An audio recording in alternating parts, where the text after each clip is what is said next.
You're not supposed to hear this voice, but it is always there, right? They told you to trust your thoughts, to follow your mind, to listen to that inner voice narrating your life like it knows what's best for you. But what if that voice isn't actually you? What if the loudest part of your mind is just a distraction, designed to keep you from hearing what really matters? In this video, we'll uncover the disturbing truth no one ever taught you. The voice inside your head might be the biggest illusion of all.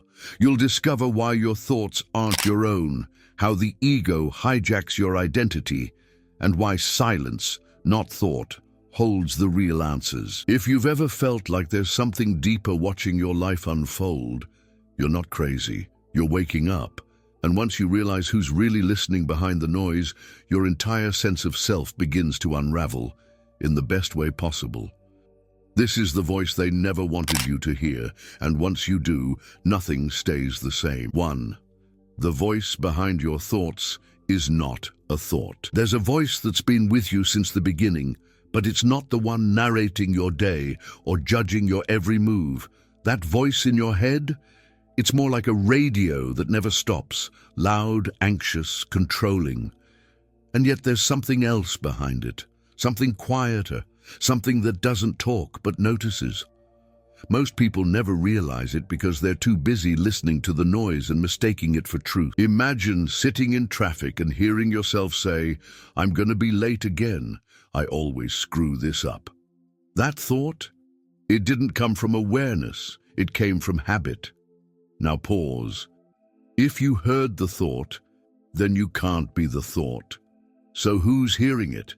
That's the crack in the illusion. That's where you glimpse the inner voice that doesn't argue or repeat. It simply watches, like a camera that never blinks. You've been taught to identify with the loud voice, the one that plans, reacts, complains. But that voice isn't you. It's just noise layered over presence. The ego thrives on keeping you locked in that narration. It wants you to believe the inner commentator is who you are. But awareness has no interest in identity. It doesn't need to speak. It sees. It knows. It is the space in which the voice echoes, not the echo itself. Here's something to try. Sit in silence for 5 minutes. Every time a thought arises, notice it without following it. Just watch. You'll begin to sense a presence that isn't saying anything, but is undeniably there. That's not imagination. That's the real inner voice, the one you've been drowning out for years, and once you sense it, you'll begin to wonder, what else have you been missing underneath the noise? 2. Every thought you've ever had was heard by something deeper. Long before you knew your name, before you ever had a single opinion or belief, something was already awake within you.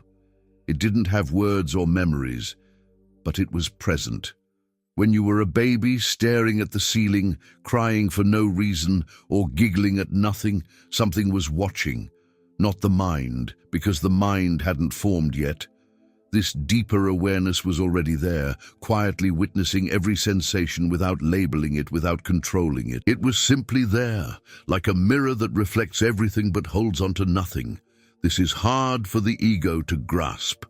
The ego wants to believe it's the center of everything. It built your personality, your goals, your history. But look closely, and you'll notice something strange.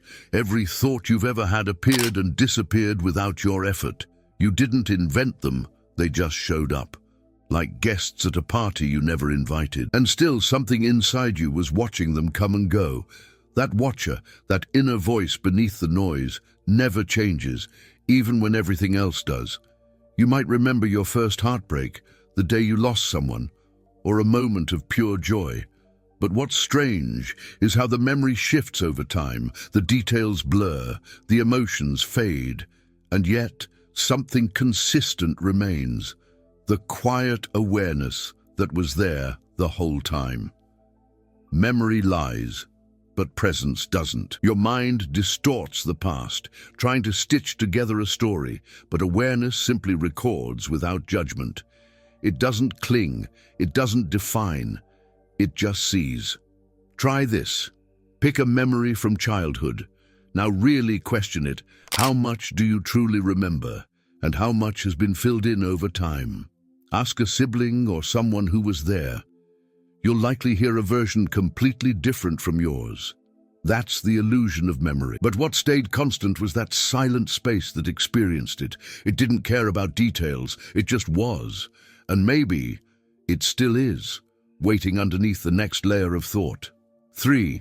The mind is loud, so you won't notice the silence beneath it.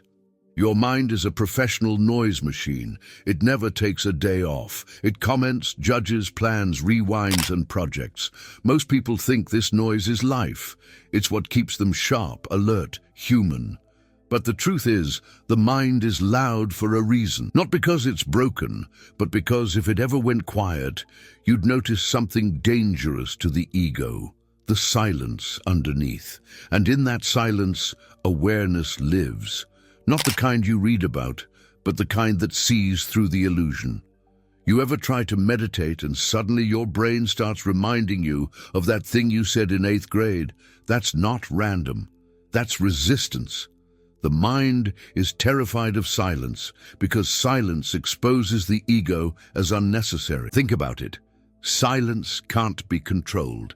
It doesn't need to perform or prove anything. So the ego uses thought as a smokescreen. It keeps the inner voice shouting so you never hear the deeper one, the one that doesn't need to shout to be heard. This is why people say they can't turn off their brain. But what if the goal isn't to stop the mind, but to stop believing it's the only voice? Take walks without your phone. Drive without music. Sit with a cup of tea and don't scroll. In that space, you might start to feel a subtle shift, not a voice with words, but an opening. A soft awareness that feels more like home than any thought ever did. That's the real inner voice, and it's been there all along, just buried under layers of noise. The irony? Most breakthroughs come in moments of stillness. Ever had a great idea in the shower or during a walk? That's because the mind paused just long enough for awareness to sneak in. And that awareness doesn't sound like words. It sounds like clarity, like truth without explanation. And once you feel it, even briefly, the noise loses a bit of its power. You start to ask, what else has the mind been drowning out just to keep this illusion alive? 4. The inner narrator is just a mask for the voice that can't be named. There's a part of you that's always talking and another part that's always listening. Most people confuse the narrator with the self. That voice that says, you're not doing enough or they probably don't like you, feels so real, so constant, that it must be who you are, right? But here's the twist. That inner narrator is a mask. It's a clever voice crafted from memory, fear, identity, and repetition. And beneath it, there's a presence that doesn't speak, but somehow knows everything without saying a word. This deeper awareness has no interest in narratives. It doesn't need to remind you of your past or rehearse your future. It just observes. When you're watching a movie and you forget it's a screen, you're caught in the illusion. But when you lean back and realize it's just images and sound, there's peace. That's what it's like when you step back from the narrator. The voice keeps talking, but you stop mistaking it for truth. And in that space, the ego begins to fade like fog in sunlight. Have you ever watched your thoughts argue with themselves? I should go to the gym. Nah, it's too late. You're lazy, but I'm tired. Who's running that show? That's not clarity, it's mental puppetry. And the scariest part, most people live their entire lives obeying that voice. But what if it's just another character in the play? What if the real you isn't in the script at all, but is the stage it all appears on? You don't have to fight the narrator. Just see it for what it is. A voice shaped by conditioning, not a compass for truth. Start by noticing when it speaks. Ask yourself, who is this voice talking to? And more importantly, who's hearing it? That question alone will take you closer to something ancient, something that doesn't need language or logic, something that's been watching since the beginning, waiting for you to finally look behind the mask. 5. You've had glimpses of this voice in the quietest moments. Everyone's had those strange little pauses in life. The sunset that made you forget your problems, the way time stopped during a kiss, or that deep breath after a good cry. In those moments, something shifts. The mind slows, the ego steps back, and for a second, there's just silence.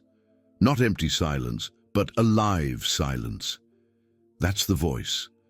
Not a voice with words, but a knowing, a presence. Most people ignore it because it doesn't shout, it only ever whispers. You probably brushed it off, told yourself it was just emotion or atmosphere, but if you look closer, you'll realize those were the most real moments of your life. That stillness wasn't random, it was awareness peeking through the cracks of thought. The ego wasn't running the show for once. You weren't trying to be anything or get anywhere, you were just there, present. And for that brief moment, the illusion broke. You touched something that had no name, but felt more like you than anything your mind ever described. It happens in heartbreak too. When the mind finally gives up trying to fix or understand the pain, silence rises. A heavy, soft presence that holds the sorrow without judgment. That's not weakness. That's awareness showing up when the ego can't. The same thing happens in dreams, or in deep meditation, or even in the middle of a boring afternoon, when your thoughts finally run out of steam. It's not that these moments create truth. They reveal it. It's always been there. You just stopped long enough to notice. So what if those glimpses weren't just nice breaks from reality, but reality itself breaking through? What if the silence you felt was the truth trying to get your attention? It's not asking you to change your life or fix your problems. It's just asking you to listen. And once you start listening, you might begin to sense that the voice has always been there, patiently waiting. Quiet, yes, but never gone. And maybe, just maybe, it's been guiding you all along. 6. The voice isn't trying to fix you. It's trying to wake you up. We live in a world obsessed with fixing things. Fix your mindset, fix your body, fix your trauma. But what if you're not broken? What if that desperate search for improvement is just another illusion fed by the ego to keep you spinning in circles? The voice beneath it all, the one that speaks in silence, isn't here to fix you. It's here to reveal something radical, that underneath the noise, the pain, the stories, you are already whole. The ego hates that. It thrives on problems. It builds identity out of wounds, achievements, and what's missing. That's why self-help sometimes feels more like self-chasing. But if you sit quietly, beneath the need to be better, you'll sense something different. A presence that isn't judging you. That doesn't need your perfection. That just is. It's not pushing you forward, it's waiting for you to stop. And when you do, something opens that no self-help book can offer: true awareness. Try this the next time you're spiraling, whether it's anxiety, regret, or self-doubt. Don't try to fix it. Don't analyze it. Just pause and watch. Let the emotion unfold like a storm passing through. You'll start to notice a space that isn't affected by what's happening. That space is your true self, not the one trying to escape the pain, but the one that sees it clearly without being consumed by it. That's the inner voice, the one that's always been awake. And once you realize that healing doesn't come from changing who you are, but from seeing who you were never in the first place, everything starts to shift. You stop fighting so hard. You breathe easier, not because the ego won, but because it finally stepped aside. And in that space, something else begins to speak. But it doesn't speak in words. It speaks in clarity, in peace, in presence, and it's just getting started. 7. You are not the voice in your head. You are the space that hears it. There's a moment, maybe small, maybe fleeting, when you realize that the voice in your head isn't you. It might be during a panic attack when you hear yourself spiraling, or a long walk when thoughts keep looping. But then, suddenly, there's a pause. You hear the thought, but you're watching it instead of being it. That's the beginning. That's awareness waking up, because the voice is loud, but the one hearing it is silent, spacious, and untouchable. The ego hates this realization. It wants you to believe you are the thoughts, that the fear is yours, that the shame belongs to you.